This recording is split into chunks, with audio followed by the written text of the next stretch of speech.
My name is Matt Pfeiffer, the host of Conversations on Retail. It's a beautiful day in Northwest Arkansas, and I'm excited today to have as a guest Olga Yurovski of Shopperations, and we're going to spend some time visiting with her and learning some things about her. But just in the way of background, for any of you that don't know, the purpose behind this Conversations on Retail series is really driven by my own interest in getting to know folks that I've had a lot of interaction with during my career, but that I really don't know, certainly not as humans. I know them as being connected to brands and companies and work and so forth, but never really had an opportunity to get to know people, and or not as deeply as I had intended. So we've done 8 of these so far. They've been an awful lot of fun. And Olga, I just wanted to thank you for making some time to have this conversation. And as I mentioned to her, this is the first of these we've done without any sort of prep on the front side. So she is maybe somewhat at my mercy as we go through this conversation. But I promise it'll be fun. But you do have a unique story and one that's quite fascinating to me. You and I are approximately the same age, and the biggest thing that happened to me during my childhood was in a historical sense, was the collapse of the Soviet Union. And I know you grew up in Ukraine. You would have been early in your high school years when the Soviet Union collapsed. And so I would be interested in kind of hearing about your upbringing in Ukraine, what your childhood was like, and then the impact that the fall of Soviet Union and regaining independence and the market economy and all the things that would follow kind of had on those formative years. Yeah, absolutely. I'm 45 later this year. So when Soviet Union fell apart, I was 13, kind of like my daughter's age right now. And I remember that summer vividly. I was in a summer pioneer camp where we just went for a month just to be away from the families, and things happened. And we were just completely clueless what happened. Coming back home, my dad told me Soviet Union no longer exists, and there's going to be a lot of change. We don't know what it is, but we'll have to figure it out. And the entire 90s, from 91 to probably 95, was extremely volatile. We had hyperinflation. We had my dad had to figure out how to make money in addition to his daily job because he couldn't make enough to feed the family. I had to figure out what new profession I have to have in order to survive and feed myself as I grow up. So it was just really difficult, but I was still always had the sense of optimism, because to me, the Iron Curtain falling was a good thing, because I really wanted to travel. I wanted to see the world. And my dad and we always talked about, like, I need to study English because this is how you will succeed in life, because this is the international language. And he insisted I pick English instead of French or German, which other classmates took, because he saw huge potential in that. And it paid off, because when I was in first year of college, my English teacher recommended that I go to apply for an exchange program to study in America for a year. And that fact, the fact that I applied and decided to try things out, completely changed my life. So I was an exchange student in North Carolina in 1995 and 1996 for 10 months. It was a rural town in the southeast of North Carolina. I went to community college, lived in the host family. That probably was a defining moment of my life, and it was never the same. I fell in love with America. I had to come back because the exchange program required you to go back for at least 2 years. But I was always set on the idea of coming back because this was the place to be for me. So that's kind of the biggest thing that happened to me after the fall of Soviet Union, is the ability to travel, to see the world, to study English in America, and just to understand different cultures and different ways of doing things. Yeah. And what was it about your upbringing that prepared you for that? I mean, obviously you had parents that were very supportive of you going, and if not encouraging you to have that sort of mindset where it would be a possibility to get up and go. I think I've had pretty average family. I was the only child, which is very typical in Ukraine, especially in urban cities. People don't have many children. A lot of my classmates were single children. So is my husband. So I had a lot of attention growing up. Education was a huge value for my family. It was always assumed I would go to college. It wasn't even negotiable. My dad is a teacher. He was a professor. He still is a professor at college. So It's basically, I had an opportunity to read good books. I didn't have a lot of travel opportunities because it was expensive and the Iron Curtain prohibited you from traveling overseas, but I read a lot and I dreamed a lot. For me, I remember I even had a tablecloth that had America written all over, like stamps and suitcases design. And for me, since little childhood, for me, America was a place, the dreamy place.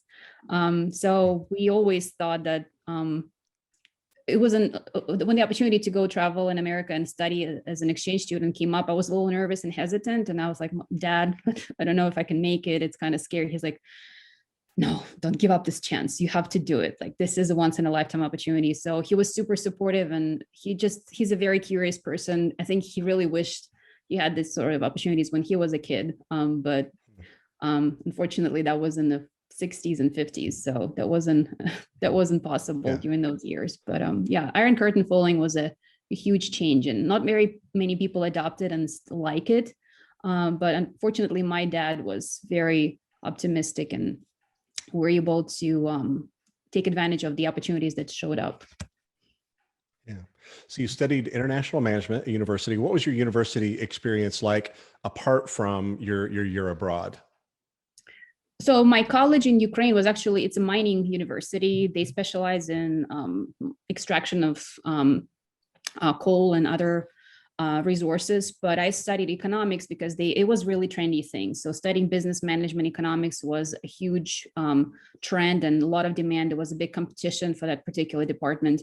While I had to take some physics and some geology classes, it wasn't the main focus. A lot of the teachers that we had, they truly were interested in my experience coming back from America, learning management in America. So I brought the textbooks, I brought my experiences and stories of like learning in America, and they were extremely excited. So I was like a celebrity coming back. It was my second year in college that I spent in America. So coming back, I was just really a teacher's pet because they wanted to understand what it was like. And I think I had an easy time studying because of that experience, because I kind of had this special status. Not everybody who went to America, although had that sort of experience. I was probably one of the first kids from my college to go, because I was not from the city, from this capital city. We were from another smaller city in Ukraine.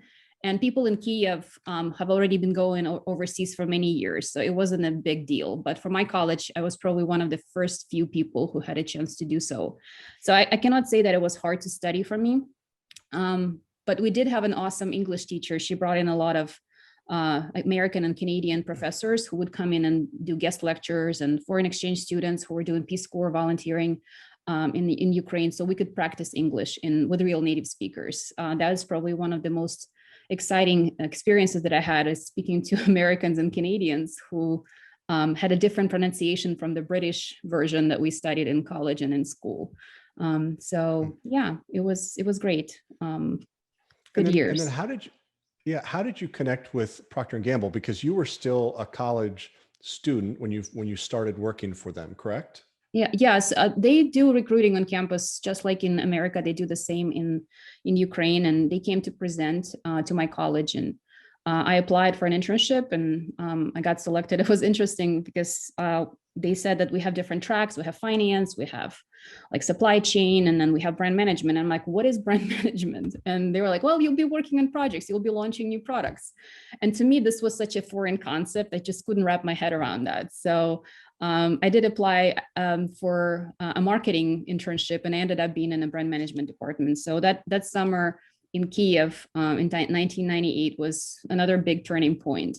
I had to leave my home, live in a different city by myself, go work. I got paid really nice amount of money compared to what my parents were making.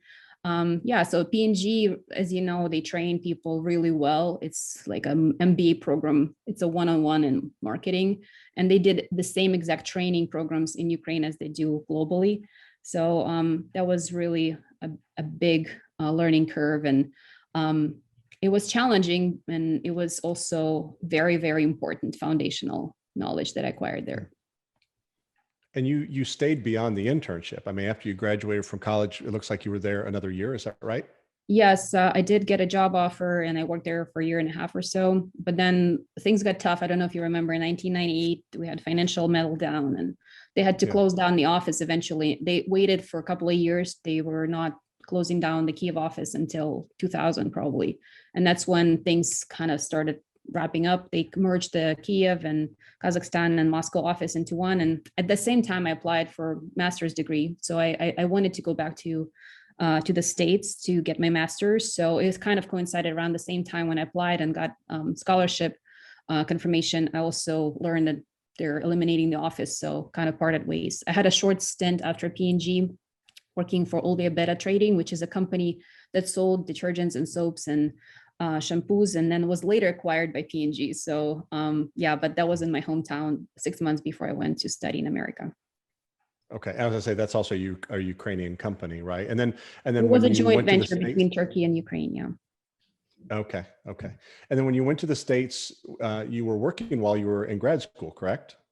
Yeah, well, I had a student visa, but it allowed you to work on campus just to feed yourself. And then I got an internship with Brown& Williams in tobacco after Okay. my first 2 semesters. I think it was in the fall of 2001. Okay. And then after graduate school, it looks like you went to Lexmark International. I really want to get as quickly as possible to your experience at ConAgra, because I think that's probably what shaped you the most in terms of preparing you for, your entrepreneurial journey. But I don't want to skip over, what Lexmark, just because if there are things, kind of pre-ConAgra, what were some of the things that you learned, and some of your successes and some of your failures, and some of the people in terms of mentors and peers that really influenced you and shaped you and helped to push you and stretch you? I'm curious to hear about that. Yeah, so Brown& Williamson was the job before Lexmark, and they were very different. They both were in marketing, but Brown& Williamson was similar to Procter & Gamble. It was very established, very well staffed. They had processes. They had many decades of experience and tradition. And they had a lot of resources. So I had a pretty narrow defined scope. I was in charge of a specific brand, and I was in charge of their direct mail strategy. So that was pretty firewalled from other aspects of brand marketing. And I learned a ton. We went deep. We went really deep, and we had a lot of resources to do the right things in that particular niche. When I went to Lexmark, that was a young company. They were only 13 years old at that point when they spun off from IBM. And the company was very dynamic, and things could happen with just enough persistence. And they needed to have a lot of things done. And I could see a lot of opportunities to apply myself. So I started suggesting things and making things happen. And it was very startupish. And as long as you had good ideas and they made sense, you could get them done. Like if you wanted to do a job, you just need to mention that to management. And then next time they think about rework, they give you that job. That's kind of the experience that I had, is that Lexmark really helped me flex my different muscles. I had a chance to work on category management strategies. I did packaging redesign. I created a cross-functional team to manage all of the aspects of promotions for a brand, specifically for cartridges. I work with my colleagues on establishing some early e-commerce strategy. So it was very diverse, and it wasn't necessarily marketing. It could be a lot of analytics and category management and working with retailers. That was my first experience exposing myself to retail customers and going to meetings and understanding what category is, what is the category management process, the 8 steps, and doing the shopper research. That's how I met several vendors who helped me understand the shopper research capabilities and the importance of understanding the shopper journey and path to purchase, and lots of different new skills that I acquired in that job. But I was really missing the CPG world because what I realized is that in a technology company like Lexmark, it's all about engineering, it's about specs, and it's less about marketing and consumer driven solutions. So I was kind of I was beholden to my visa situation. So while I was on the work visa, I couldn't just switch jobs. So that was constraint that I had to operate with. But as soon as I got my green card, I could start looking around and deciding what I want to do next. And that's how I learned about shopper marketing, because I just started looking around and I saw a job with ConAgra. And Tammy Brumfield, who was my manager, who hired me, she explained to me her vision for shopper marketing, and it was so compelling. I decided that I should try it because everything she said and everything I read about the company and the CEO's point of view in their annual reports just sounded so good. It was consumer packaged goods. It was back to where I come from. I was coming back to my roots. But at the same time, I was learning more things because shopper marketing was so new. So Tammy was a huge influence on my career and my development, and she's still a great mentor and a great friend. I'm really happy that I ended up working for her because it was one of the best experiences that I've had in my professional career. Yeah. Now, where were you based when you went to work for ConAgra? I was hired to do the job in Cincinnati on the Kroger team. So actually, that's where I'm still located to this date. Right. Right. Well, I knew that you ended up in Cincinnati. I just wasn't sure what brought you to Cincinnati. So I ConAgra did, assumed it was, yes. yeah, I assumed it was ConAgra. So you learned a lot, and the more you learned, and I don't want to jump ahead too quickly, but because I know that at some point there grew in you some frustration with how broken kind of the shopper marketing system was, and it was that itch that kind of drove you to leave and to start Shopperations. But before we get too far into that, I'm just curious, again, what were some of the things you learned along the way, and some of the successes, some of the things that really got you fired up about shopper marketing, some of the major changes that were taking place in the industry while you were there? Yeah, I really love shopper marketing because it was so new and there was no footprint. Like it's the same experience that I had at Lexmark, is where there was no blueprint for you to follow and there is no shoes to fill. It was a first position that they had for Kroger shopper marketing. And Tammy and I and other colleagues, we had to figure it out. One of the early wins that we had was convincing Kroger to do a giant meal solutions program with us because we had such a big portfolio of products that were really economically priced. It was 2009, the time when we had another financial crisis and people were starting to cook at home and try to save money. So the timing was perfect for us to offer a comprehensive meal solutions program that was touching every single aisle. And we were partnering with the private brands, manufacturers and private brands products to create complementary meal solutions. Even though it sounds normal and logical and obvious today, at that point, I think shopper marketing was so new and so few manufacturers had resources to put into insights. I had local marketers to go and convince Kroger. We blew their mind and we impressed the heck out of them. So we had a really big program sold in and a big sales lift, and it was major success. And I love the fact that it was something we've never done before. So we replicated this a few times later with different tweaks and adding more digital touch points. But that was really one big event that I remember shaped my ability to talk strategically about what Kroger is possible, what's possible to do with customers. These things have been really exciting in the early stages of shopper marketing because retailers were still learning and looking around and trying to understand what is CPG marketing space has for us.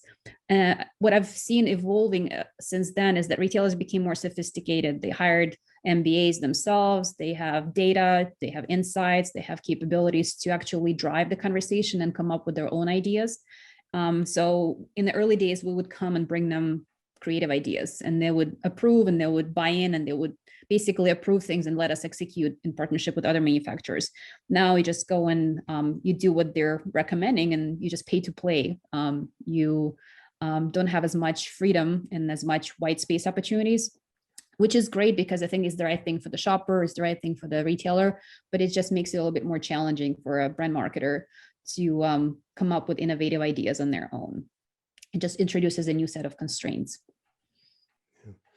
When did you begin to notice the brokenness of process and management with respect to doing your job as a shopper marketer?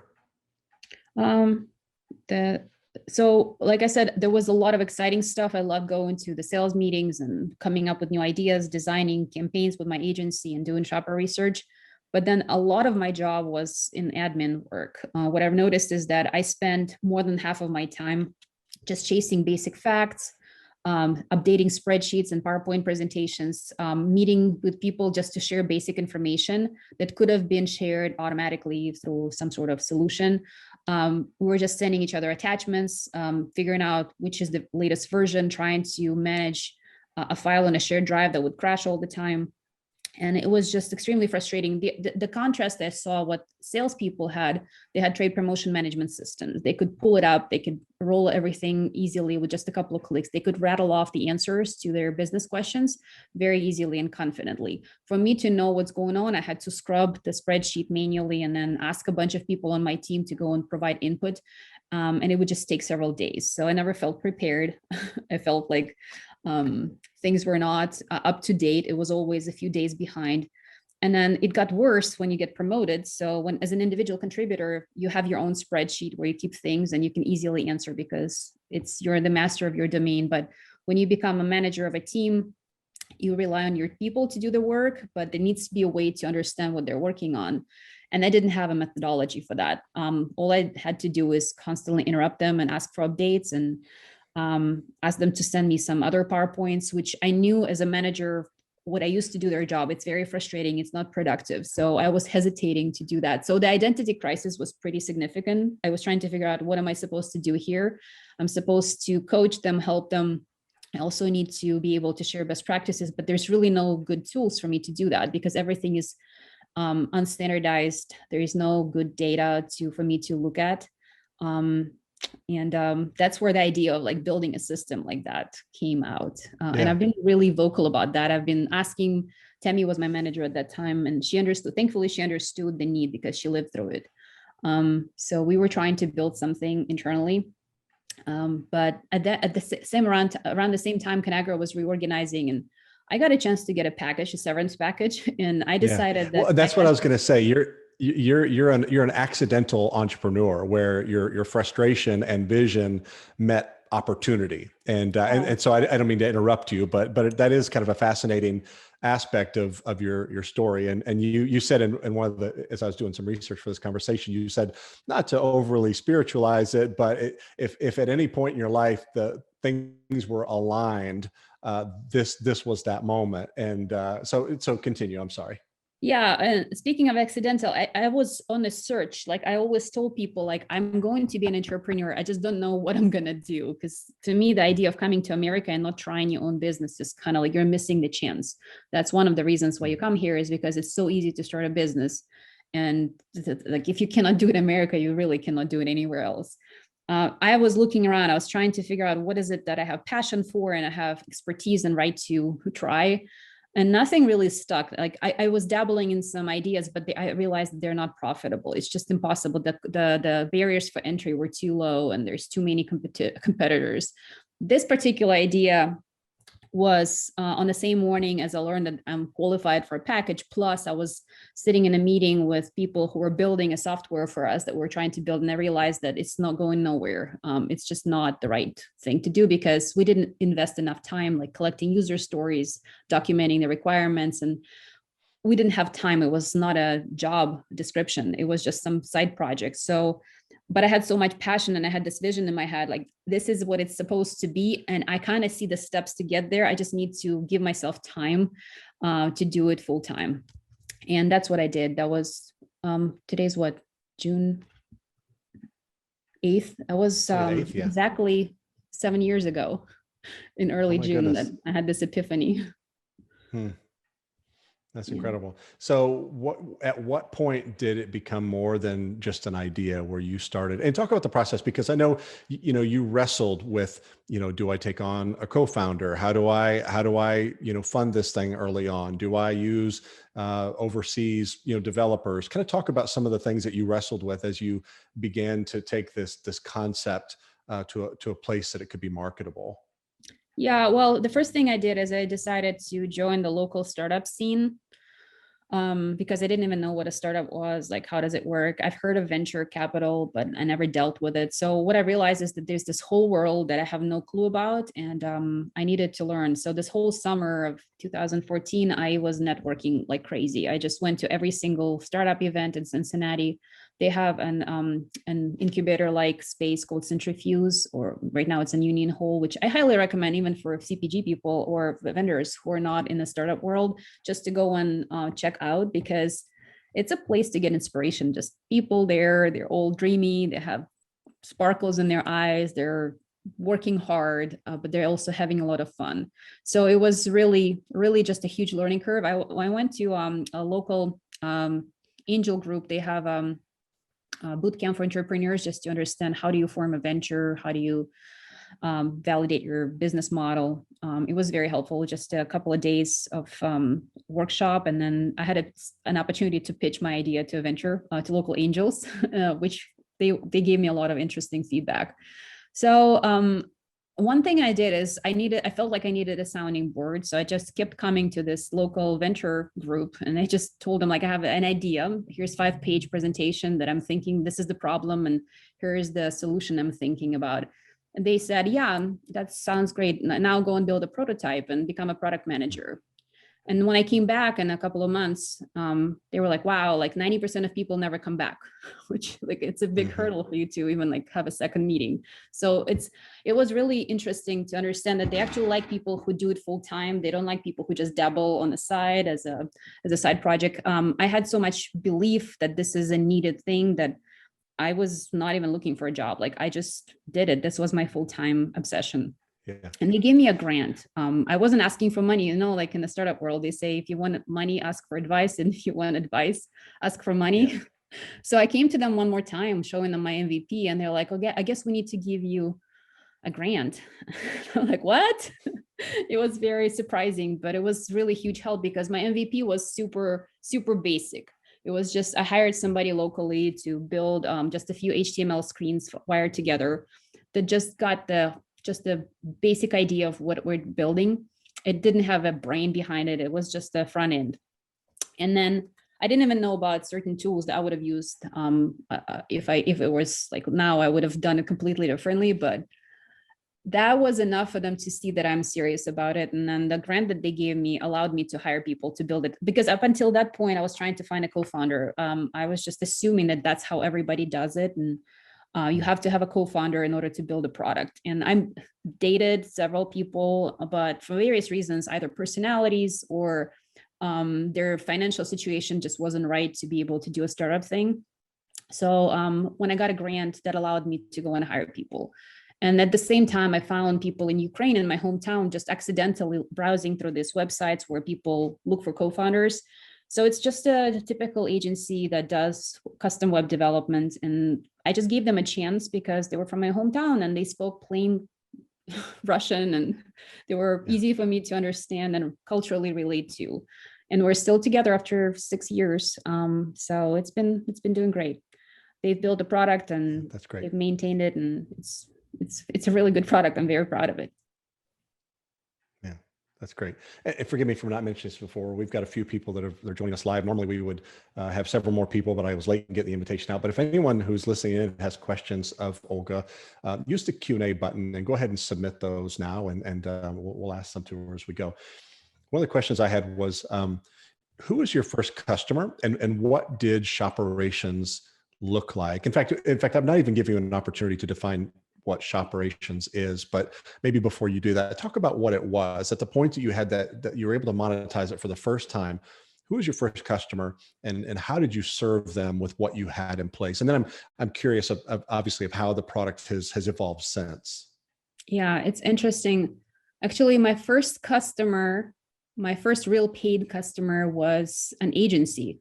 They really understood the opportunity. They were really it was probably the easiest sale. Like I made a presentation, they had their management around the table. And at the end of the meeting, they were like, okay, are we going to do it or not? And they bought 20 licenses. And I essentially built the product with their help. They were user testing it. They were giving feedback, and they had a couple of clients in mind that we wanted to pilot it with. So that was very collaborative and very productive process. My second customer was my former colleague from Heineken. That was my former Conagra colleague who was doing sales at Heineken. And she also bought several licenses, and it was a different angle, CPG angle and also sales angle. So that was really great collaborative effort. And then the third customer was my former employer, Conagra Foods, who still are using Shopperations to this date, and it's been very productive. So I mean, all of these three were very different. So what it allowed me to do is to actually develop a software that's flexible, that's configurable, that can be scaled to any organization, whether it's shopper marketing, an agency, or a sales organization. So I'm very grateful for having such a diverse set of customers early on who were willing to like forgive all of the bugs and then be very patient with me in my early days. And just in terms of what software does, just to define what Shopperations, and it evolved quite a bit since then. But Shopperations initially is just a place to capture your marketing budgets, disseminate them to different teams, whether they're sitting in the headquarters or geographically dispersed at a customer locations. And then for the teams who are in charge of spending the dollars to demonstrate how they're going to do it. So build tactical plans and document specifically like the dates, the tactics, the amounts, the budgets that are going to be funding those specific tactics, and then which are the products that are going to be promoted. Essentially everything you do in Excel and just on a spreadsheet for yourself, we're just creating a common standardized way for the entire organization to get aligned on the product hierarchies, the nomenclature for everything they do. So people can plan in the cloud and then easily report and pivot information for internal alignment. The big byproduct of Shopperations is the data that is created along the way. So think about the raw materials for post-promo analysis. What typically happens if you don't have a cloud solution like Shopperations is an agency or analytics company who does post-promo analysis for you would ask for inputs. They would send you a spreadsheet to fill out the tactics and the products and the dates of the campaigns that you had. So it used to be a lot of manual effort and data quality was very poor. With Shopperations, you have that data gathered automatically, and it's a lot more granular, standardized, and a lot higher quality because it reflects not only the plans, but also actuals. So that's what Shopperations is doing. We are also offering analytics capabilities, trying to dynamically marry your sales results with your investments. So that's been a big trend. All the clients want analytics. Everybody struggles with planning and budget management, but ultimately everybody wants to demonstrate the ROI.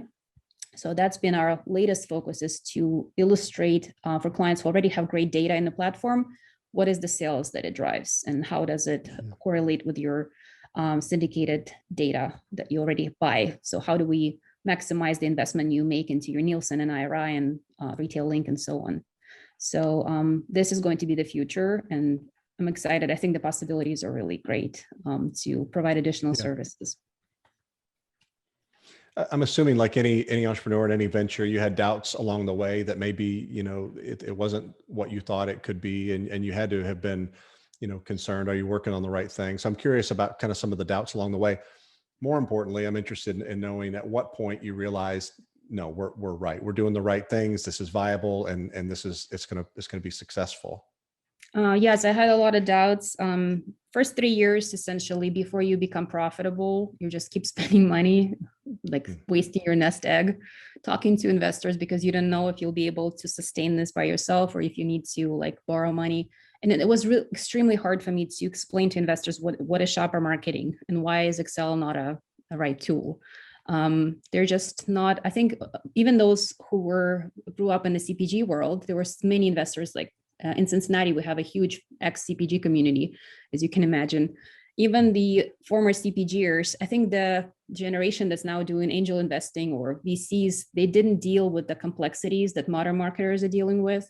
So the proliferation of tactics, the complexities, this retail media, all of this flurry of things that is happening is making the job of marketers extremely complex and fragmented and just hectic.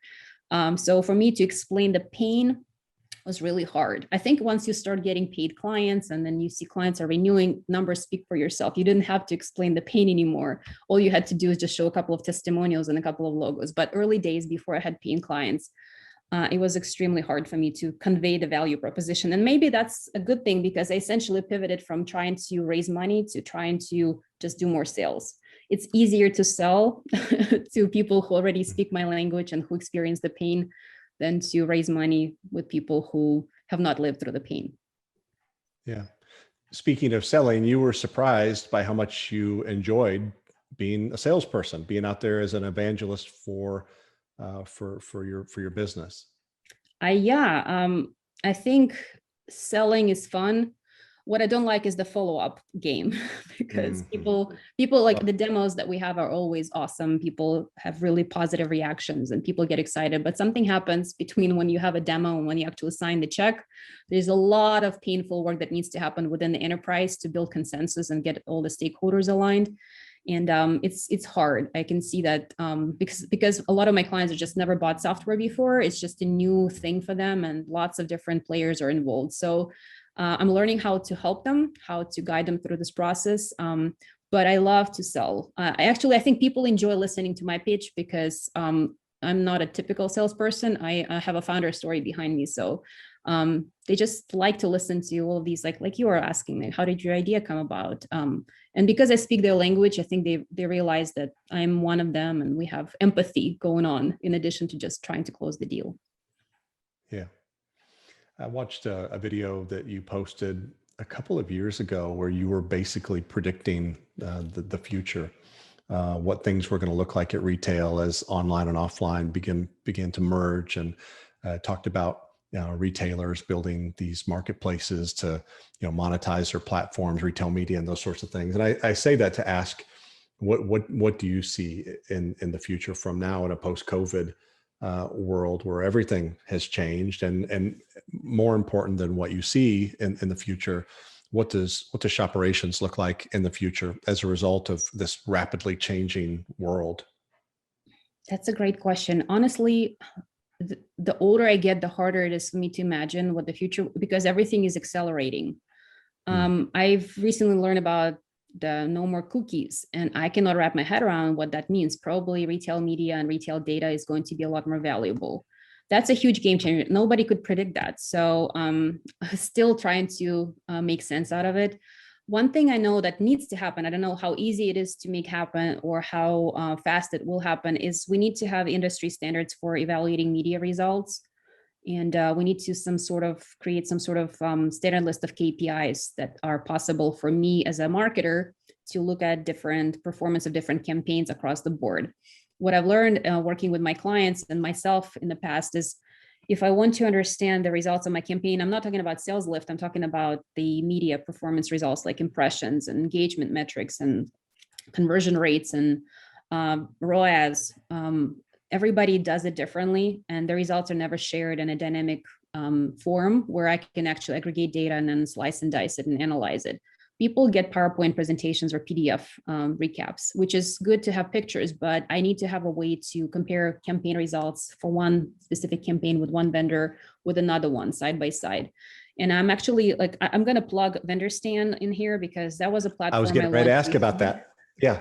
Yeah, it's an attempt to create some sort of marketplace where we can not only discover vendors and then new capabilities, but also standardize and systematize data about what those vendors can do for me. And down the road, create a seamless way to share data across all the clients, so they can get the data from each vendor that they work with in a dynamic, flexible format, raw format, rather than in a PowerPoint. So that's the long-term vision. For now, it's just a great yellow pages. You can just register for free and discover who's out there. And you can do, as a vendor, you can generate leads, do competitive intel. As a marketer, you can learn about new capabilities and just see what makes sense for my specific brand objectives at my retailer. Or if I have a specific budget range, or if I have a time constraint, I need to turn around something in less than a month because my budget is going to close. Who can do it in less than a month? So those filters are available for you, and you can search by tactic name or vendor name. It's new, so there's still work to be done to build out more content, but it's definitely something that needs to be, because what I've observed is that every client has a spreadsheet version of VendorStan. They maintain it themselves or they have their agency do it for them. So we're trying to create an industry standard, which will ultimately lead to better data sharing capabilities across the board. Yeah. You mentioned earlier something that really resonated with me, and that's the idea of I'm, and this isn't about me, it's about you, but what I could relate most to as an entrepreneur, I love building things and I love telling the story. I love being an evangelist for the things that we build. Follow up is something I really, really struggle with, and it's just it's an issue of, it's a matter of discipline, and as an entrepreneur, there's no accountability. You get up in the morning and you work on the things that you want to work on. So if you don't want to work on the follow-up, you don't. One other area where I've seen you extremely disciplined is in the area of content creation. I received something from you just this morning about your interview with Josh Bruns, as someone I've known for a long time and really respect. But is that content creation something that comes easily and naturally, where you can't wait to do it, or is it something that really requires a lot of discipline in order to get to it and to be consistent with it? That's a great question. Initially, I was hesitant because I never done it before, and I had doubts about my English language abilities. I was lucky to have an agency. So early on in my career, I hired a local agency to guide me through inbound marketing. I subscribed to HubSpot, and then I had to figure out how to use it. So they taught me everything about inbound that I know. And then initially I used editors to proofread and kind of like spruce up my copy. But then I realized that I don't have a lot of input. I mean, they just make it a little bit better, but it just takes time to do it. So I just stopped using editors altogether. And I think I had a couple of breakthrough posts that kind of went viral. One of them is 9 things that shopper marketers wish brand managers knew about shopper marketing. It just felt great. I had so much to say after years in CPG and after being on this journey. It was natural for me. As soon as I gained the confidence to write and not be self-conscious about my writing, I had a ton of things to say. So for the next couple of years, I was just churning out articles and I had a lot of ideas. I got kind of burnt out, especially during COVID. I don't know why. Usually you have a lot more time during COVID because you don't travel as much. But it just, at some point you get really, really tired of writing and it just gets old. Yeah. So like, I'm looking for some sort of inspiration. I think what happened in the past is before COVID, I traveled and I met new people and I got inspiration from so many different places, from conferences, networking events, and being deprived of that. It was like sensory deprivation and idea deprivation. So I look forward to like going out again and meeting new people and just seeing new presentations, because there is so much still to say. It's daunting. So like it's a evolution. There are different phases to writing, but I do enjoy writing when I have energy for that and when I have an inspiration, because I can see that people are responding to it. It's very gratifying. Yeah. Another area, so this is kind of confession time, I guess, but another area where I've struggled as an entrepreneur over the last 16 years is with focus. And Mr. Sam in his book, many years ago talked about rule number 1 in building your business is to commit to your business. And I've always been thinking about the next thing and what that's the consequence of that is. Very few of the things that I've worked on, quite honestly, have ever realized their potential. They've all had tremendous potential, but none of them have quite realized their potential. And one of the things that I've admired about you is just the consistency and your focus on building a better and better and better product. So I applaud you for that. My question though is contrary to that, which is, if, as an entrepreneur, are there ideas that are just racing through your head at night? And if you weren't so focused on Shopperations and on Vendor Stand, what else would you be building right now in light of the world and how much it's changed? That's a great question. I honestly, I think at some point you do know it's time to depart and move on to something else if you have this obsession about another idea. And I expect that it will show up at some point, but it hasn't yet. It's like with Shopperations, I was on a journey to discover something to do my own thing for. And I tried and dabbled, but nothing felt right for years.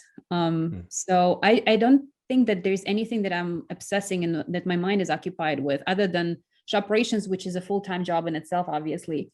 And then Vendor Stand, it has, like you said, so much potential. I just wish I had a chance to clone myself, because it deserves attention and it deserves a lot more than I can currently dedicate. So unfortunately, I don't have a third thing going on. But that's what my sign, when I know that there's a third thing that I'm obsessing about, it would be a sign to wrap up and exit out of the other two. Yeah. So it hasn't happened yet. Yeah. Well, before we move into the final section, which is really kind of more about getting to know you as a human, who you are today and who you aspire to be, and et cetera, just paint a picture for us of Shopperations in terms of, and you've done this, you've sprinkled this in along the way, but give us your elevator pitch on Shopperations and help folks that are listening in on this understand what sorts of customers, what sorts of clients are you looking for? Who can get the most out of what you're offering today? So pitch us Shopperations. Oh, sounds fantastic. Thank you for the opportunity. Shopperations is a cloud solutions for CPG marketers. We work with clients, both small, startup size, maybe. So the smallest client we have is Vital Farms, which is a butter and eggs company out of Dallas. And then the largest company we have, actually Austin, I apologize. And then the largest company we work with, General Mills. So you can see there's a giant gap in between, and there's ranges all around. Essentially, the need that we solve for is ability to standardize your marketing operations and then create consistency in your budget management, promotional planning, and post-promo analysis. So everything starting from dispersing of funds, tactical planning, actualization of your spend, and post-promo analysis, and then collaborating with your colleagues and agencies along the way in the cloud and real-time environment is what we're good with. We have awesome report engine capabilities, calendarizations that are done automatically, ability to export data, integrate with enterprise systems, and provide insights into your business with just a couple of clicks. So, and we started with just shopper marketing as being our main focus, but what we're seeing is that e-commerce becomes a giant play, and they're merging capabilities into one. Consumer promotions, brand activation. So everything that's being rebranded, anywhere you have funding to activate your brands, whether it's buying media or doing e-commerce or doing retailer specific marketing campaigns or just doing classic consumer promotions, anywhere you manage funding and have complexities with dollars coming different directions and then tactics. So uses of funds and sources of funds are being wired together in one consistent way to create visibility and transparency. And it's a subscription model, and your rates, I guess, would change depending on the size of your business. Yeah, it scales up and down depending on how big your organization is and how much money you manage in Shopperations. So it's pretty straightforward and very fair. So even smaller clients can afford us, but they typically they typically expect less support because there's fewer people. So it's very straightforward and very fair and makes sense for both us and the clients. Yeah. Do I remember, maybe this is old information, but do I remember correctly that averages out to about 0.5% of your spend? Yeah, sometimes it's a little bit less because the bigger your company, there's economies of scale. So for largest clients, it's less than that. Yeah, great. Mm-hmm. So again, it kind of winding things down. I'm curious, beyond your professional and entrepreneurial careers, who are you, and how do you want to be remembered? That's a great question. Deep water. This is like deep water. Yeah. I want to be remembered as an innovator and a person who tries things that haven't been done before and who creates order out of chaos. Like what I've realized is by looking at both Shopperations and vendor stand and things that I'm passionate about is there's a lot of unstructured data and a lot of messy processes out there. But if you look into the core of it, the essence of it, there are very big similarities and there's ways that people can do things easier. And I love to decipher that and decompose all of the complexity and create order and create simplicity. So if you struggle with your marketing process, your marketing operations, your systems and tools, the way you track spend, the way you report things, just to be able to understand easily what's going on with your dollars, that's where I can really help. And I want to be remembered as a person who helps clients solve these complex and hairy problems and just creates simplicity, and it does it in a very elegant way. Yeah. That's what I like to be remembered for. Yeah. When you look at the totality of your life to this point, what are you the most proud of in any aspect of your life? What are you the most proud of? And what are the things that worry you as an entrepreneur, as a business owner? I was just sitting the other day telling my husband, like, I have a moment of gratitude, like out of nowhere. I just realized that I'm fortunate to have a great family. I'm fortunate to have parents who invested in my education, to encourage me to go overseas. I'm lucky to have met and married my husband when I was only 23.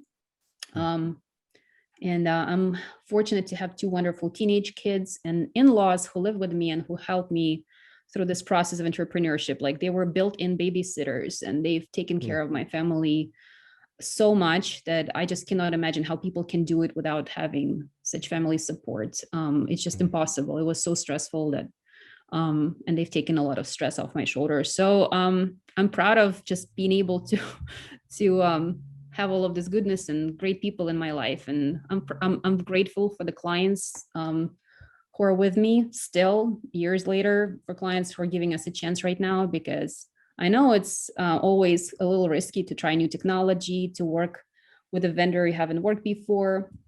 So anybody who is giving us a chance, they're very much appreciated. Yeah. What have you yet to accomplish in any aspect of your life that motivates you to continue to play the game hard, to work hard? What continues to drive you?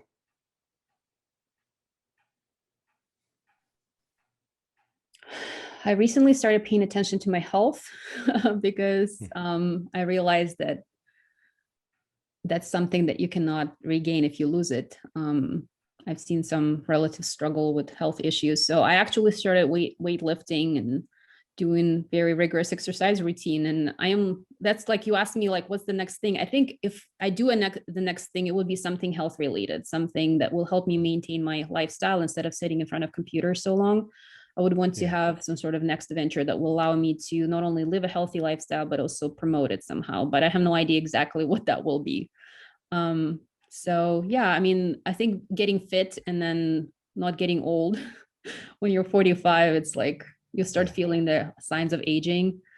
It's important, and it occupies a lot of my mental bandwidth as well. So trying to figure out how to instill good habits in my children, because I never exercised as a young person. I was lucky to have lean physique and I could eat anything. But then in the 30s and 40s, you realize you cannot afford that anymore. So that's a big topic, especially after COVID and realizing how precious and Oh life is. yeah, And I've definitely lived through the putting on the COVID-19, and as you say, and it's hard. I mean, it's hard for everybody, but I think for entrepreneurs, um, I mean, it's just a 24/7 thing. It's just an obsession. It's really, really difficult. But the older that I've gotten, the more I've started to realize that you're not living for yourself anymore, and you need to take care of yourself for the others that you care about. The other thing I would say, just, and this is my very last question, the entrepreneurial journey, there are days where we're building stuff and interacting with people, and it's so much fun. And there are days where it's just, I mean, frankly, it's just miserable. Like, what are we even doing here? Now, thankfully, those days are few and far between. But my question to you is, has this been fun? You've been on your own essentially as a business owner, as an entrepreneur since 2014. So you said this 7-year anniversary. On the whole, has this been fun? Yeah, I think it's been a lot lonelier than I imagined, because as a founder, there's very few people in the world who you can relate to. I was lucky to find somebody, like actually a small group of women who run tech startups here in Cincinnati. They were a huge support for me. They were very easy to deal with and talk with because they went through very similar issues. But overall, I love being my own boss. I love deciding what to do every day. And I love, like, even though I realize the self-imposed frustration of like, it's all on me, like you said, like I'm the only boss who will ever frown on myself. I feel like that I was born for that. I love not having boundaries, and I think I have enough discipline and perseverance to actually succeed in this sort of loose, constrained environment. So I think I don't have any regrets. Yeah, that's great. Well, it has been so much fun getting to know you during this hour. I appreciate so much you making the time to have this conversation. Olga Yurovski, the inventor and CEO of Shopperations. Thank you for the time, and we wish you the best. Have a great day. Thank you, Matt. It was a pleasure.